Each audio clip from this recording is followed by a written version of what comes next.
Je suis ravie de vous retrouver pour un vlog un peu particulier. Si vous me suivez sur Instagram, vous êtes déjà au courant.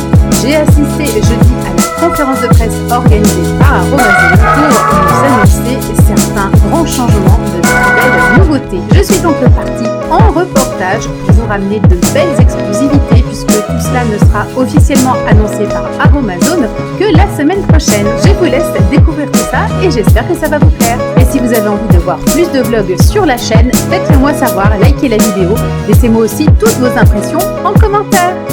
Bonjour à tous.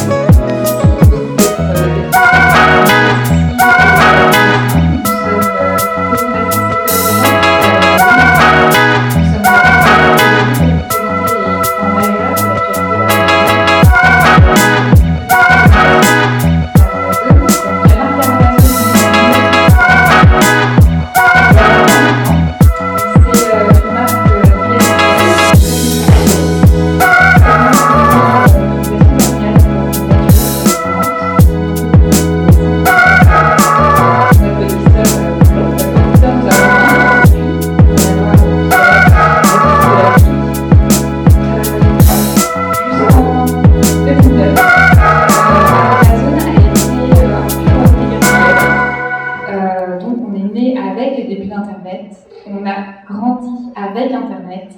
En 2004-2005, nous avons lancé le concept de la cosmétique maison, donc complètement novateur, à l'écoute en fait de nos clients.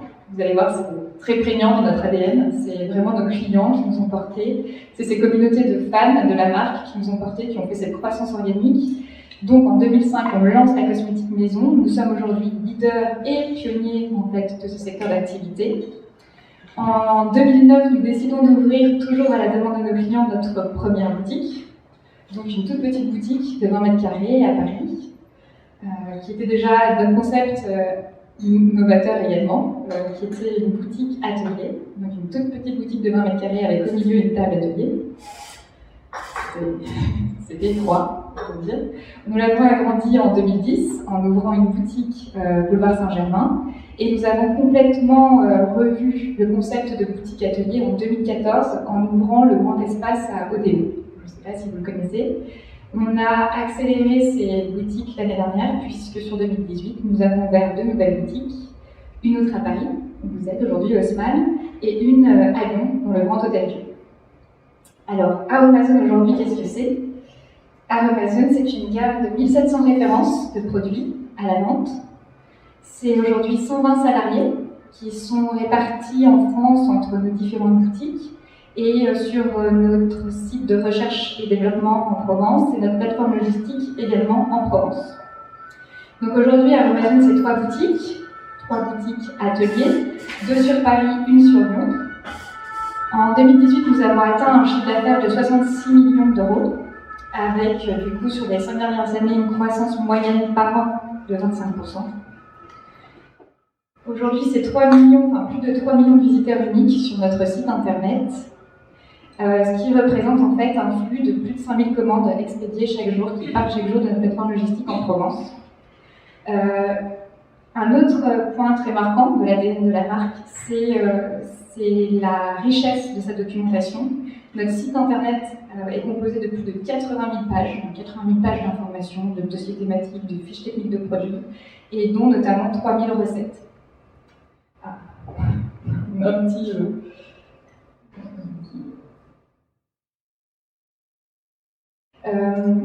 Aujourd'hui, le positionnement d'Aromazone, c'est donc une gamme de produits bio et naturels, donc une très large gamme en fait de produits bio et naturels, donc des huiles essentielles et de tous les produits d'aromathérapie, d'extraits naturels, donc solides et liquides, de tout le matériel pour la réalisation de la cosmétique maison, donc de toutes les matières premières nécessaires, mais également le packaging derrière pour pouvoir effectivement conditionner ces créations, et également tout le matériel de mise en œuvre pour pouvoir réaliser ces produits maison. C'est également une gamme de cosmétiques bio, prêtes à l'emploi et également une gamme de bases neutres à personnaliser. Donc ces bases neutres à personnaliser qui sont, j'allais dire, aujourd'hui un concept qu'on souhaite vraiment mettre en avant, va vous être notamment explicité plus en détail après. Aromazone, en fait, permet aujourd'hui de voir émerger un nouveau mode de consommation. Quand on a lancé le concept en 2004, c'était effectivement très novateur. Aujourd'hui, on voit qu'il est vraiment dans l'air du temps, notamment vis-à-vis des enjeux environnementaux. Mais cette notion, effectivement, de consommation raisonnée, de consommation responsable et tout ce qui est, effectivement, le fait maison, le fait soi-même. Donc, on était pure player du web jusqu'en 2009. On a ouvert notre première boutique, puis 2 autres en 2018. Aujourd'hui, du coup, Aromazone est cross-canal. 80% de son activité est via son site internet et 20% via les boutiques. Ce cross-canal est très vertueux parce qu'en fait, il répond clairement aux besoins d'informations très denses et de documentation très fournie que les clients vont trouver sur notre site internet, et en même temps, un besoin, et on évoquera plus tard, de proximité, d'échange, de partage qu'ils retrouvent à travers nos boutiques. Un autre marqueur très fort de la marque Aromazone, qui est celui qui existe depuis le début, qui est vraiment à la genèse de notre projet, est ce modèle de circuit extrêmement court. C'est-à-dire que nous achetons en direct aux producteurs dans le monde entier. Donc on a un partenariat, un réseau de partenaires de plus de 250 producteurs partout dans le monde, là où poussent les plantes, d'acheter au juste prix à nos partenaires producteurs, donc de faire une rétribution de la valeur auprès du producteur, puisque c'est lui qui va faire la première transformation, et derrière de vendre le produit en direct au client final, c'est-à-dire que nous n'avons pas d'intermédiaire. Donc là aussi, nous avons du coup une politique de prix, de marge très raisonnable qui nous permet d'avoir une gamme complètement accessible, des prix accessibles. On a un site qui est exclusivement français aujourd'hui, des boutiques en France. Néanmoins, on a 15% de notre activité qui se fait à l'international. C'est un sujet. Et l'autre point très fort de notre marque, c'est également sa forte communauté. La communauté client à Aromazone, aujourd'hui, c'est plus d'1 million de clients. On en parlait tout à l'heure, c'est ces clients-là qui, dès le début, nous ont fait confiance, nous ont porté, nous ont permis de grandir et d'en être là aujourd'hui. 2018, c'est aussi une année charnière. C'est un tournant pour la marque. Pourquoi ? Parce que ça va faire 20 ans d'existence maintenant, 20 ans qu'on a la chance de porter ce projet, qu'il a grandi avec nous. C'est également un tournant parce que l'entreprise devient importante, parce qu'on frôle les 70 millions d'euros de chiffre d'affaires. Ça devient quelque chose qui prend une dimension colossale en fait. Nos épaules. Ouais, pour nos épaules notamment. Aussi parce qu'effectivement, il y a cette notion de l'international, on est clairement à la porte de l'international, il faut faire quelque chose. Et puis le dernier point, qui n'est pas des moindres, c'est cet enjeu majeur qui est celui aujourd'hui des préoccupations environnementales. Cet enjeu environnemental est de plus en plus fort. Nous vivons aujourd'hui également. Fort de ces constats, de ces 4 points, nous nous sommes dit en fin d'année 2018 qu'il était temps pour nous de nous poser, de prendre le temps, de marquer une respiration pour vraiment redéfinir clairement l'identité de la marque Aromazone, les valeurs de la marque et sa mission. De par son ADN, qui est un ADN très proche de sa communauté, en tous les cas la communauté est très proche de nous, nous avons imaginé de le faire en partenariat en fait avec cette communauté.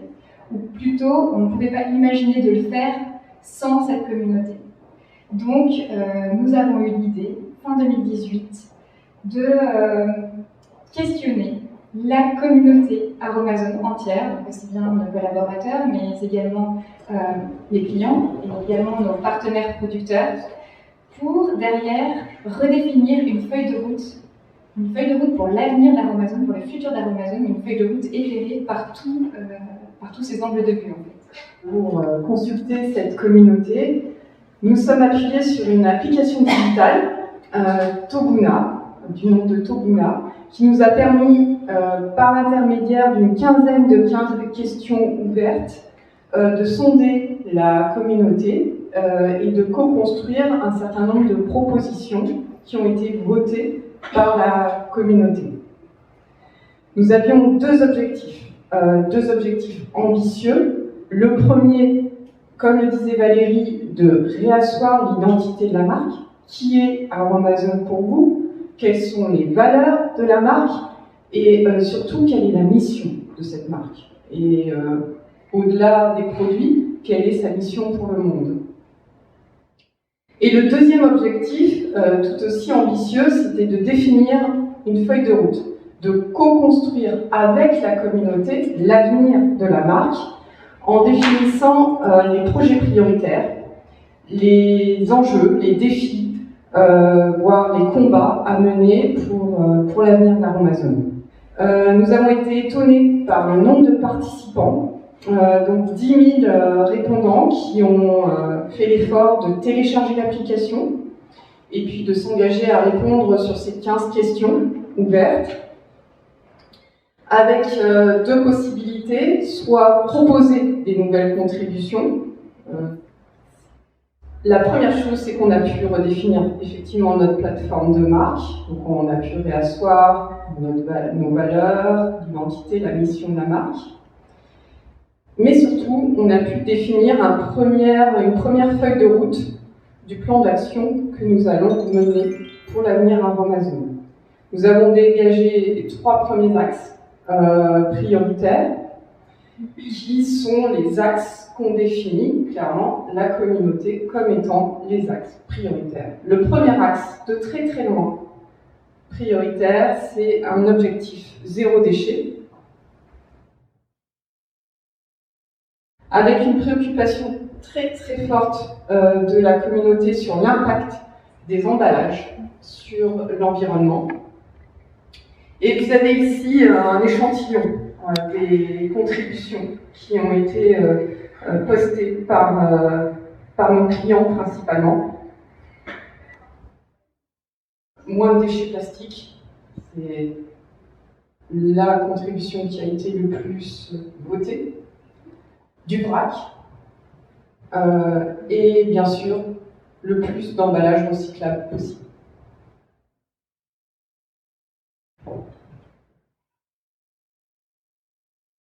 Alors, Aromazone a toujours été engagé sur cette question de l'impact de l'emballage. Il faut savoir qu'en 2012, Aromazone a été la première marque à s'engager sur du 100% recyclé pour ses emballages. Donc, tous les flacons que vous voyez aujourd'hui, les flacons en PET, sont 100% recyclés. C'est une deuxième vie des bouteilles en plastique. En 2012, on était les premiers, on a même poussé notre fabricant, qui est leader européen du PET, à travailler avec du PET 100% recyclé. Et aujourd'hui, nos clients nous poussent à aller encore plus loin. C'est une question qu'on prend à bras le corps, parce que, effectivement, pour nous, l'impact de nos emballages est une priorité. Et nous avons ouvert déjà un certain nombre de plans d'action depuis ce début d'année. Le premier, c'est que nous avons décidé de créer des rayons vrac dans nos boutiques, y compris sur le liquide, ce qui est un vrai défi, puisqu'aujourd'hui, le vrac liquide est complexe, tant en termes de technique qu'en termes de réglementation. Donc, dans les prochaines boutiques, et également ensuite à terme dans les boutiques existantes, vous verrez 2 nouveaux rayons vrac. Un rayon que nous allons appeler le bar à huile, qui nous permettra de proposer en vrac nos huiles végétales les plus vendues. Et un deuxième rayon au sein de notre rayon cosmétique pour nos produits d'hygiène. Le deuxième sujet, c'est de réfléchir sur nos emballages. Donc nous avons recruté une personne en début d'année qui sera dédiée sur cette thématique-là et qui a commencé déjà, puisqu'elle a dressé cette analyse, par clairement s'informer sur aujourd'hui quel est l'impact des différents matériaux en fonction de nos caractéristiques, à savoir le e-commerce à 80% et de la boutique à 20%. Et comprendre aussi où en sont aujourd'hui les filières de tri et de revalorisation en France. Pour faire un état des lieux objectif, clair et suffisamment documenté sur quels sont les matériaux et quelles sont les filières de retraitement. Parce que la problématique n'est pas si simple. Et ça va nous permettre, suite à cet état des lieux, de définir un plan d'action et de prioriser des solutions qui sont les plus durables dans le contexte actuel et de se définir une ligne de conduite, une route pour arriver à du zéro impact. Notre objectif, c'est clairement de n'avoir aucun impact. Donc, là aussi, dans la continuité des attentes de nos clients depuis la création d'Aromazone, c'est toujours plus de bio et toujours plus de local. Donc, en termes de contexte, aujourd'hui, Aromazone propose plus de 400 extraits végétaux, dont 70% sont certifiés bio et dont 20% sont produits en France. Donc déjà des parts très significatives en fait de bio et de local, mais que nous devons clairement communiquer. Alors ces chiffres sont le résultat d'un plan d'action depuis quelques années déjà. Le premier, c'est un plan d'action de certification en bio des producteurs partout dans le monde, avec qui nous travaillons depuis le début.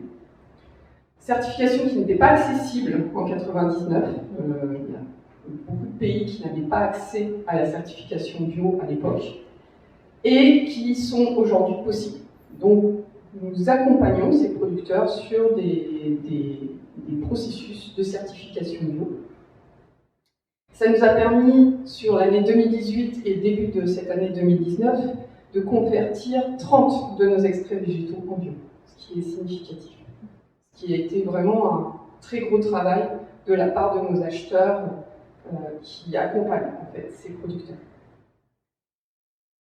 Et le deuxième sujet, la relocalisation en France, c'est aussi un sujet que l'on mène depuis 3 ans maintenant, avec l'objectif de relocaliser en France toutes les huiles essentielles que nous pouvons distiller en France. Donc toutes les plantes aromatiques peuvent pousser en France.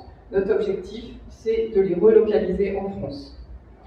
Donc, par exemple, aujourd'hui, on a réimplanté en France, avec un producteur donc, qui est situé dans la Drôme, l'ensemble des thym.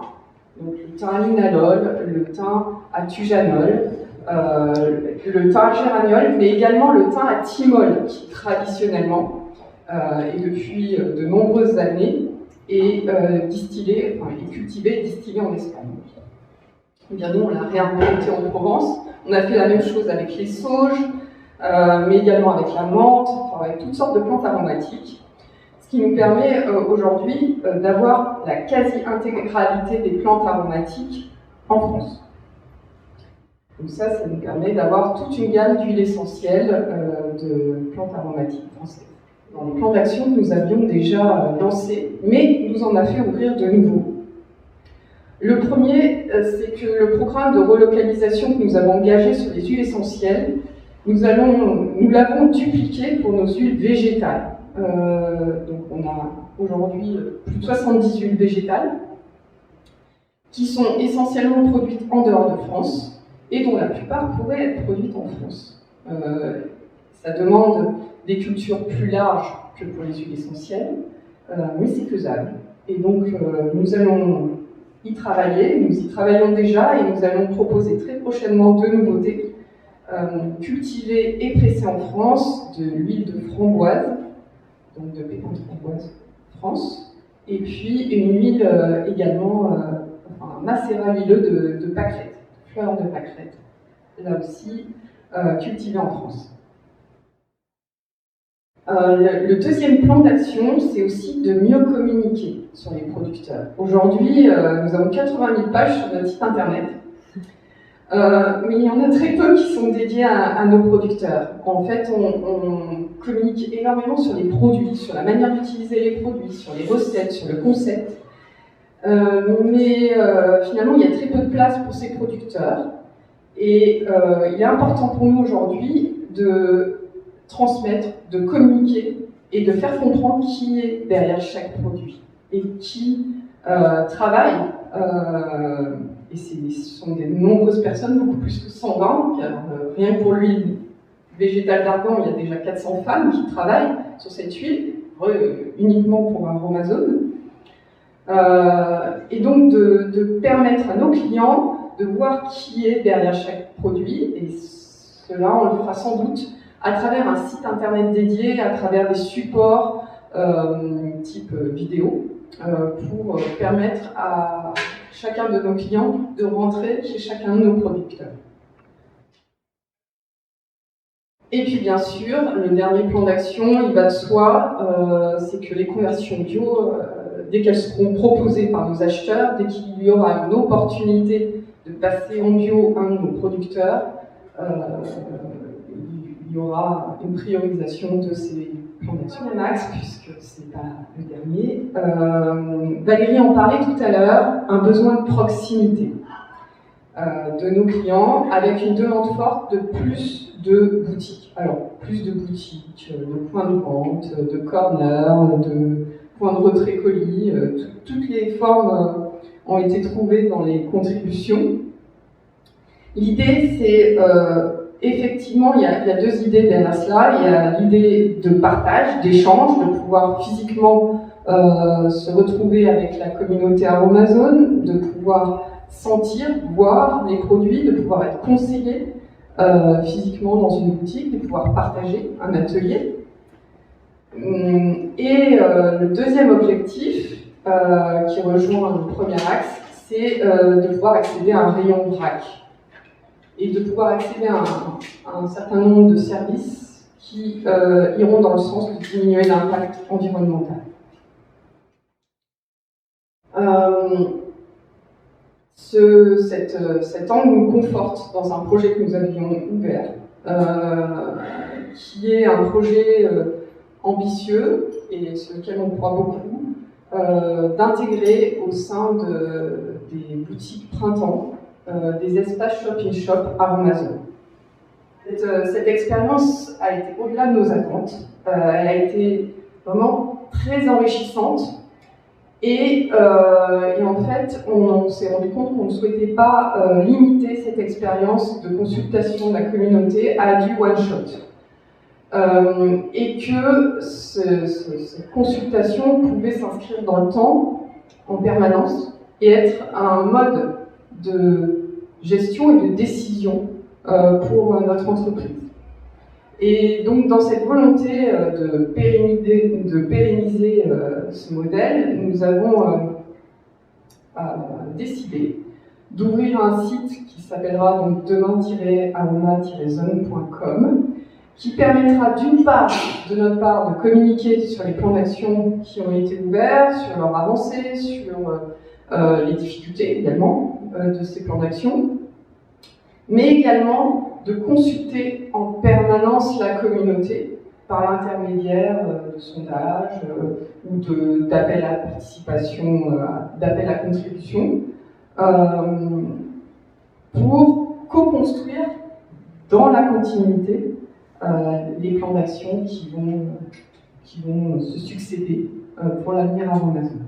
Alors, il s'agit de 3 nouvelles boutiques.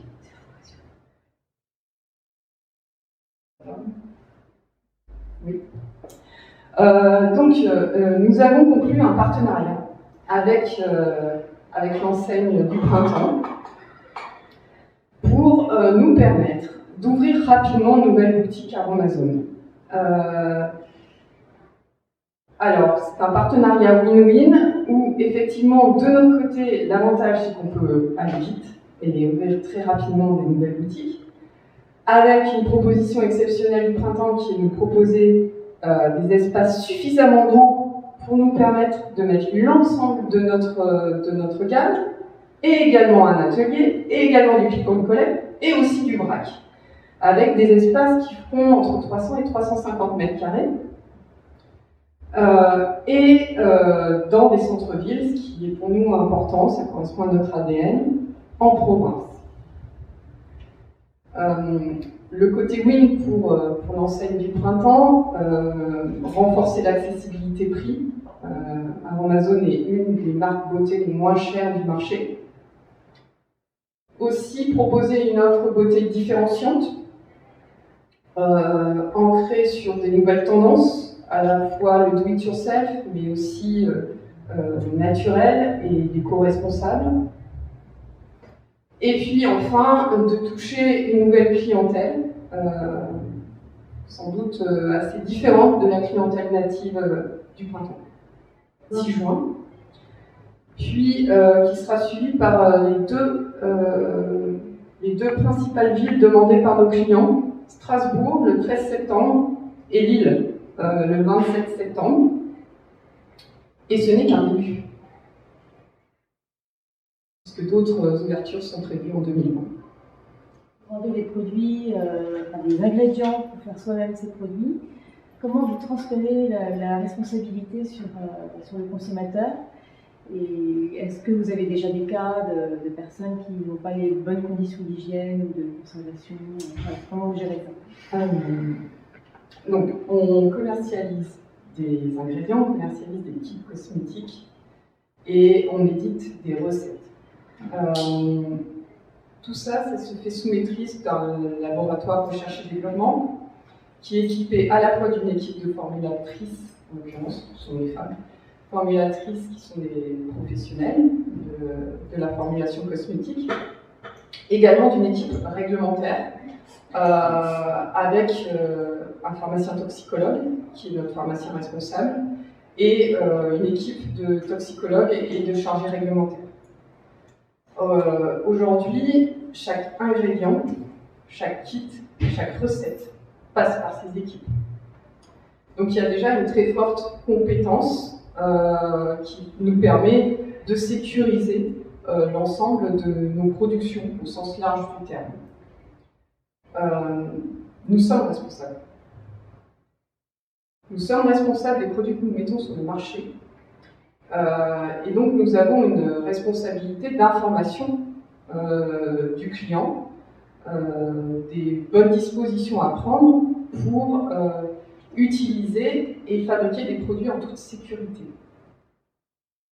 Donc cette équipe est chargée effectivement de transmettre l'information nécessaire aux consommateurs, d'évaluer la sécurité comme ça peut être fait pour un produit cosmétique du marché, exactement au même niveau, d'évaluer donc la sécurité de nos recettes, de nos kits cosmétiques, et ensuite de surveiller. Donc effectivement, on a toute une équipe qui récolte les éventuelles problématiques, réactions, problèmes de mauvaise utilisation, pour alerter éventuellement ou réagir ou pour ne serait-ce que tenir des statistiques. Et aujourd'hui, le constat qui est fait, ça fait maintenant 20 ans qu'on existe, ça fait à peu près 15 ans qu'on fait de la cosmétique maison, donc on a un historique. Et le constat qui est fait, c'est qu'aujourd'hui, les ratios, donc le ratio, c'est la donnée qui nous permet de mesurer la sécurité de nos produits, c'est le ratio de cas indésirables, donc des remontées de consommateurs qui ont des problèmes avec nos produits, sur le nombre de produits vendus. C'est ce qu'on appelle le ratio. Et bien ce ratio, on l'a sorti pour nos huiles essentielles, on l'a sorti pour nos cosmétiques finis, et on l'a sorti pour nos recettes cosmétiques, et également pour tous nos kits cosmétiques. Et la grande conclusion, elle est très étonnante, c'est que le ratio le plus haut, qui reste néanmoins très raisonnable, c'est sur nos produits finis cosmétiques. C'est là où il y a le plus de problèmes. Et pourquoi ? parce qu'on s'est questionné quand même, c'était assez étonnant comme conclusion, enfin comme constat. Et bien le pourquoi, c'est que sur la cosmétique maison et sur les huiles essentielles, le client est responsabilisé. Il est conscient qu'il rentre dans une zone de risque. Il est conscient que quand il ouvre un flacon d'huile essentielle, il n'ouvre pas quelque chose d'anodin. Quand il va fabriquer un cosmétique, c'est pas anodin. C'est un peu comme faire sa cuisine chez soi. Il y a un moment, on prend une responsabilité. Et donc, dans cet acte de responsabilité, il va faire le premier acte de sécurité, qui est de tester ses préparations dans le pli du coude. Et ça, la majorité de nos clients, on les a questionnés, ils font le test dans le pli du coude à chaque fois qu'ils font une recette eux-mêmes. Et rien que ça, en fait, ça permet d'échapper à des tas de réactions, parce que 99% des cas, c'est une réaction allergique. Et la réaction allergique, on peut autant l'avoir avec un produit fait maison qu'avec un produit du marché. Même parfois plus avec un produit du marché, parce que dans les produits du marché, il y a plus d'ingrédients, donc plus de sources potentielles de réaction. Et qu'en fait, quand on achète un cosmétique, nous, en tant que consommateurs, quand on achète un cosmétique du marché, on a l'impression que c'est un produit qui est sans danger, qui est sans risque. Et en fait, c'est faux, comme tous les produits. On devrait avoir la même pratique, qui est de tester tout cosmétique du marché dans le pli du coude. Mais on ne le fait pas. Et nos clients ne le font pas avec nos produits. C'est ça la raison, en fait. Et avec ça, on comprend vite qu'en responsabilisant, et en se responsabilisant, on se met en sécurité. Et on met ses proches en sécurité. Et c'est tout notre travail au quotidien, c'est justement de prôner de valoriser et de faire en sorte que nos clients comprennent qu'ils mais ils le comprennent eux-mêmes d'ailleurs, parce que c'est pour ça qu'ils viennent chez Amazon, c'est que en comprenant ce qu'ils font, en maîtrisant ce qu'ils font, eh bien, ils vont se mettre en sécurité. Pas sur la beauté. En revanche, donc bravo déjà pour tout ce que vous nous avez exposé, c'est assez impressionnant en réalité, tout ce travail accompli. Et pardon d'avance à l'équipe du printemps pour ce que je vais dire, mais je me demandais, avec justement tous ces objectifs que vous avez, très exigeants, est-ce que vous risquez pas de... Vous êtes aujourd'hui une marque très indépendante, etc. Est-ce que vous risquez pas d'abîmer ce rapport aussi que les gens ont à vous, en vous adossant, même si je comprends bien la nécessité de s'adosser à une grosse enseigne pour ouvrir plus rapidement et peut-être plus facilement aussi différents points de vente. Est-ce que vous risquez pas d'abîmer votre image en vous adossant à un groupe comme le Printemps qui n'a pas forcément, je ne les connais pas, mais les mêmes objectifs de RSE que vous Ça a été un de nos questionnements, clairement. Donc, effectivement, aujourd'hui, la politique RSE du Printemps, clairement, accompagne Aromazone et va dans le sens d'Aromazone. Je pense que de toute manière, aujourd'hui, c'est une nécessité et que même les plus grands groupes ont des politiques RSE qui sont aujourd'hui très ambitieuses. Et puis, la promesse que tient le Printemps, c'est de respecter l'intégralité de notre ADN et justement de nous offrir un espace où nous puissions nous exprimer pleinement et où nos clients pourront retrouver Aromazone à l'identique de ce qu'ils peuvent trouver dans une boutique comme celle-ci. Et donc ce seront nos équipes, ce seront exactement les mêmes mobiliers, le même environnement et des grandes surfaces qui font que, effectivement, il y aura une continuité parfaite entre une boutique comme celle-ci et une boutique au sein du Printemps. Après, nous, on défend une ouverture. En fait, c'est vrai que aujourd'hui, on a toujours tendance à opposer plusieurs mondes. Je pense que l'enjeu qu'on a face à nous, l'enjeu environnemental, il concerne tout le monde. Les grands groupes, les petits, les moyens, l'individu, qu'ils soient en Afrique ou en Europe, tout le monde est concerné. Et je pense que c'est assez... en fait, il faut dépasser ces clivages. Et nous, on prône vraiment le dépassement des clivages, le dépassement des idées reçues. Aujourd'hui, si vous rencontrez les dirigeants des grands groupes, on a eu l'occasion de le faire, eh bien, ils parlent le même langage que nous. Ils ont plus de difficultés à le mettre en œuvre, parce que c'est plus lourd, parce qu'il faut tout transformer, parce qu'il faut tout revoir toutes les formules. Mais d'ailleurs, on a des signaux positifs en ce sens. Hein. Ils le font, ils le font, ils avancent. D'ailleurs, nous, on se dit, wow, sur les emballages, il y a eu des tas d'annonces qui ont été faites par des grands groupes, qui sont des signaux forts d'espoir. Et moi, je trouve, justement, de dire, nous associer avec le printemps, waouh, le monde va dans le bon sens, sincèrement. Et c'est un signal positif. Et tous ces signaux-là, parce qu'évidemment, on aurait pu s'associer, d'ailleurs, nous l'ont proposé, avec Naturalia ou voilà, dans notre secteur, mais c'est encore mieux d'accompagner et de. Non? Je sais pas. Très clair.